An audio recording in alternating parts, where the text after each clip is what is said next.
Bermuda triangle గురించి మీరు వినే ఉంటారు. అమెరికాలోని అట్లాంటిక్ మహాసముద్రంలో ఉండే ఈ బెర్ముడా ట్రయాంగిల్ ఓ పెద్ద మిస్టరీ. ఈ ప్రాంతంలో ఎన్నో భారీ నౌకలు, విమానాలు కనిపించకుండా పోయాయి. అలా ఎందుకు జరిగిందో అన్నది ఇప్పటికీ ఎవరూ తెలుసుకోలేకపోయారు. ఈ ప్రాంతం ట్రయాంగిల్ షేప్ లో కనిపిస్తుంది, అందుకే దానికి ఆ పేరు వచ్చింది. అయితే మనకు తెలియని విషయం ఏంటంటే, ఇలాంటి బెర్ముడా ట్రయాంగిల్ మరో దేశంలో కూడా ఉంది. కానీ దీని గురించి పెద్దగా ఎవరికీ తెలియదు. ఇక్కడ కూడా సేమ్ ఇలాగే జరిగింది. ఇప్పటికీ ఇది కూడా మిస్టరీగానే మిగిలింది. ఈ మరో బెర్ముడా ట్రయాంగిల్ గురించి ఈ వీడియోలో మాట్లాడుకుందాం. మయన్మార్ దేశంలో ఓ విచిత్రమైన సరస్సు ఉంది. భారత్ మయన్మార్ సరిహద్దులో పాంగ్ సౌ పాస్ దగ్గర పాంగ్ సాంగ్ గ్రామం దగ్గరలో ఈ సరస్సు ఉంది. ఇదేమీ పెద్ద సరస్సు కాదు, చిన్నదే. అంతా కలిపి 1.5 కిలోమీటర్ల పొడవు ఉంటుంది, 1/2 కిలోమీటర్ వరకు వెడల్పు ఉంటుంది. మయన్మార్ అసలే పేద దేశం. అలాంటి దేశాన్ని ఆదుకోవాలి అని నిర్ణయించిన భారత ప్రభుత్వం అందుకు ఉన్న అవకాశాల్లో ఈ సరస్సును కీలకమైందిగా భావించింది.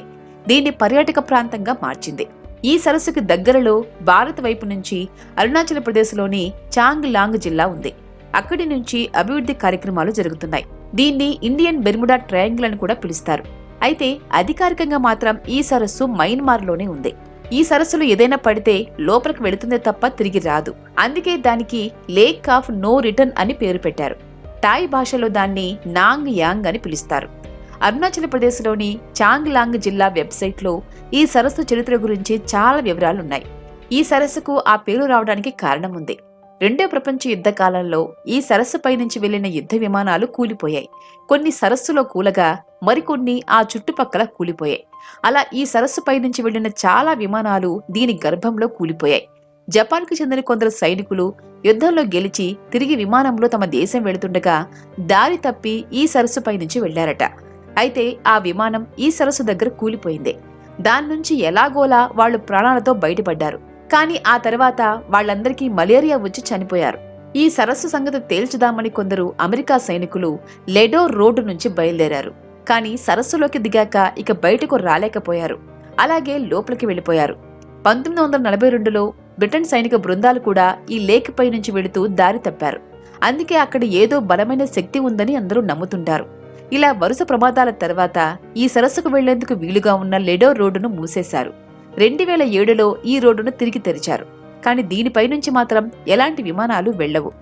ఏ విమానమైనా సరే ఈ సరస్సుపై నుంచి వెళ్ళిందంటే మాత్రం అది అందులో కూలిపోక తప్పదని స్థానికులు బలంగా చెబుతున్నారు.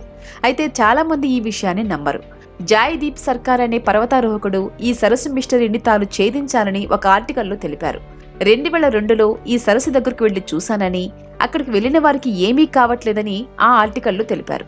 అలా ఈ సరస్సుకు సంబంధించి పాజిటివ్ గా నెగిటివ్ గా కూడా ప్రచారం ఉంది. ఏది నిజమో ఏది అబద్ధమో ఎవరూ ఖచ్చితంగా చెప్పలేరు. కానీ Myanmar Bermuda triangle, lake of no return పేర్లతో మాత్రం ఈ సరస్సు వరల్డ్ ఫేమస్ అయింది. ఫ్రెండ్స్, ఈ వీడియో మీకు నచ్చినట్లయితే లైక్ చేయండి, షేర్ చేయండి. ఇలాంటి వీడియోస్ ఇంకా చూడాలి అనుకుంటే సబ్స్క్రైబ్ చేసుకోండి.